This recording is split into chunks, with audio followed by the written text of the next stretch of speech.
So lately I've been in my feelings, with everything that's going on in the news. I feel overwhelmed. I feel like I've said some of these things already. I feel like I'm starting to get repetitive.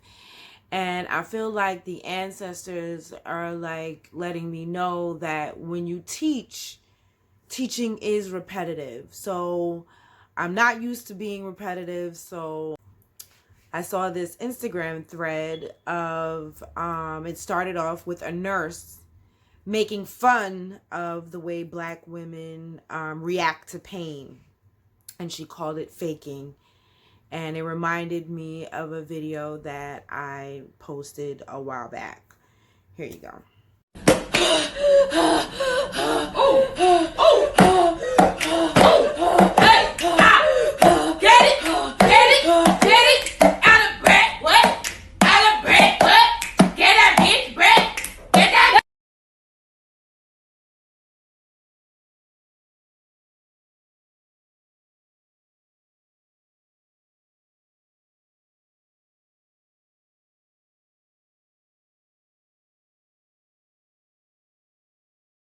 This video is about black women and their medical care. Studies have proven that every year 700 mothers die from childbirth. 350 of those deaths are preventable. Black women are 3 to 4 times more likely to die, whether they're wealthy or not. Black women have a 243% chance of more likely to die from childbirth and pregnancy, childbirth, and related causes. Now, I don't have any children. But I have had my own experience with this. About 5 years ago, all of a sudden, I just had really, really painful periods. And I was bleeding a lot to the point where it was summertime. And I was wearing black and blue pants like every day for like 2 months. It was so bad I was afraid to wear any other color. And I've always had really painful periods. But this pain was unlike anything I've ever experienced. My friend Jasu Sade told me to go to the hospital.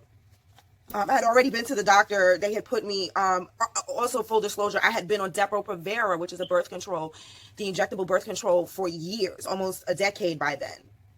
And my friend, so I'd been to the doctor. They had switched my birth control. They put me on a pill. I don't remember which one. And, things were supposed to have been getting better. And it wasn't. And so my friend Jasu Sade, she forced me pretty much to go to the hospital. She's like, this is, she understood that this isn't normal because I was still working.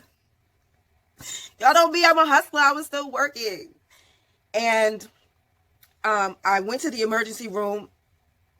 And when I got there, the intern was not black. I don't know what she is, but she wasn't black, okay? And she wasn't black adjacent either, okay? And the intern comes in there, the doctor, and she's like, and I'm telling her what's going on, and so they decide they're going to give me some shot of pain medication. And so they give me the shot, and I'm like, that did nothing, and she's like, well, there's nothing else that we could do. You need to go home. There was a black nurse, the one who administered the shot, an older black lady, somebody that looks like your auntie, and I grabbed her by the arm and I said to her, Miss, I was like, I know I look young. I was like, but look at my chart. I was like, I've had my period a long time. I know that something is wrong with me. I was like, please don't let them send me home. Something's wrong with me. I've never been in this kind of pain before. And because of that nurse, I was admitted. Come to find out, they did, sonograms. They thought I had fibroids, but what had happened was I had huge blood clots in my uterus that had to be surgically removed. And my uterus was in labor. I was having contractions, trying to push out something that my cervix was, because I'm not pregnant. So my cervix wouldn't open and it wouldn't push it out. So the pain that I was feeling, I was in labor, working. This woman was going to send me home. I know for a fact that they don't listen to us when we're in pain. I don't know if the intern thought I was a junkie and that I just wanted more pain medicine or what. But that nurse saved my life. Sorry. Okay, so I've also had issues with my mom being in the hospital and people not listening to her. Let me tell you guys, I've worked in hospitals before. I told you guys I've lived a lot of lives. I've worked in hospitals before. Let me tell you some of the buzzwords to use, okay?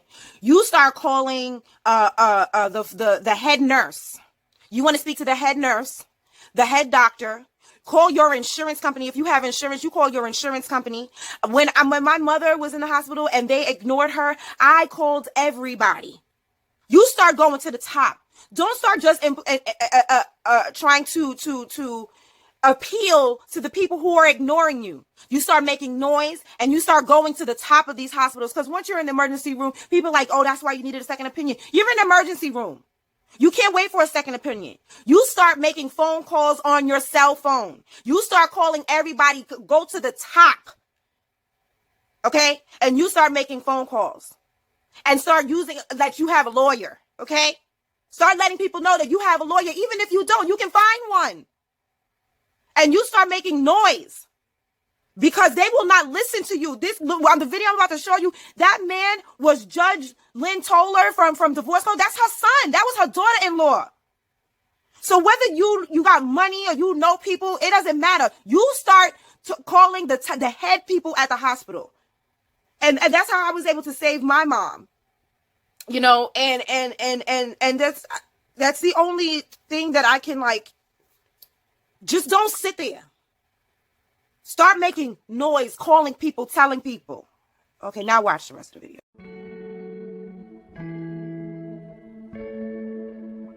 My wife, Kira Dixon Johnson, was the closest thing that I'd ever met to a superhero. She made me far better than I ever thought I could be, and she was far better than I ever deserved. We're talking about a woman that ran marathons, that raced cars, that spoke 5 languages fluently.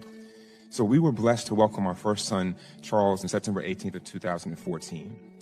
We always wanted back-to-back boys, and we were blessed to find out that we were going to welcome our second son, Langston, in April of 2016. We walked into Cedars-Sinai Medical Center on April 12th of 2016 with a woman that just wasn't in good health. She was in exceptional health. We went in for what was supposed to be a routine scheduled C-section on what was supposed to be the happiest day of our lives, and we walked right into what was a nightmare. Shortly after the procedure took place around 2 o'clock, shortly afterwards, we went back to recovery. As I'm sitting there reflecting in all this glow and pride of being a new father for the second time, Kira's resting, my new baby is resting, and as I look at her bedside, I begin to see the catheter begin to turn red with blood. I brought it to the attention of the staff, the nurses at Cedars-Sinai that came in. They said, we're going to do a couple of things. We're going to order a set of tests. We're going to order a CT scan to be performed stat. I was concerned, but I said, you know what? My wife is healthy, and what's supposed to be one of the best hospitals in the world. I'm concerned, but we've got a plan, okay?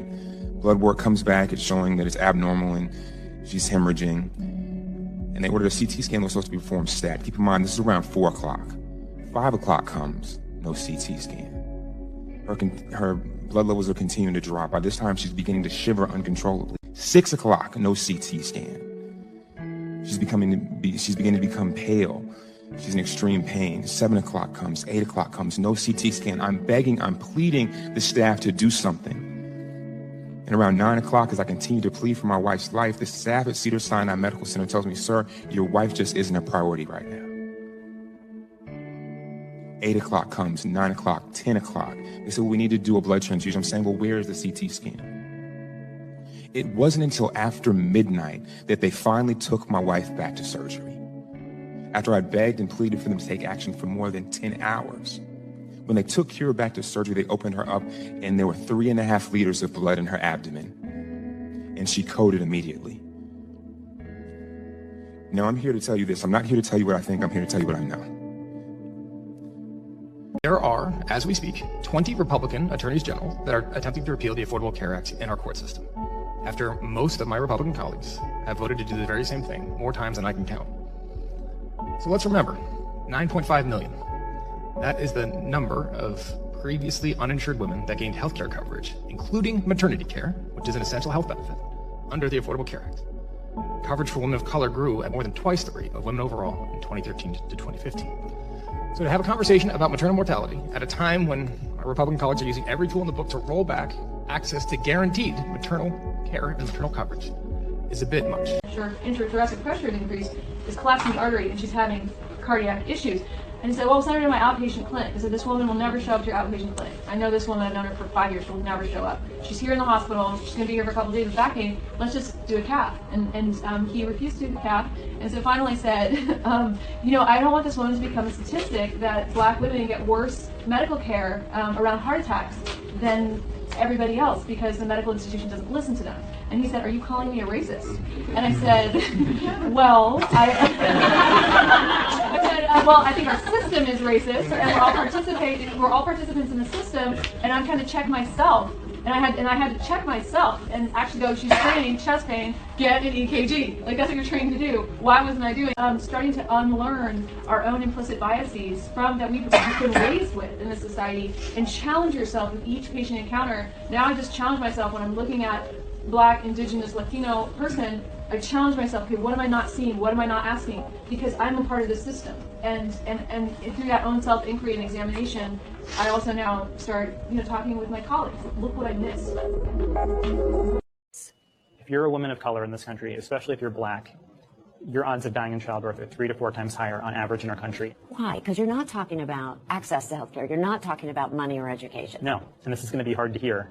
We believe Black women less when they express concerns about the symptoms they're having, particularly around pain. And that's the common thread in all the stories we've been hearing in the media, including Serena Williams. Yes, even Serena Williams, the world-class athlete who developed a pulmonary embolism after giving birth to her daughter last September. We had a lot of complications, but look what we got. She says that had she not insisted on receiving a CAT scan, she could have died. We're leaving the hospital after 7 days, 6 days. It's been a long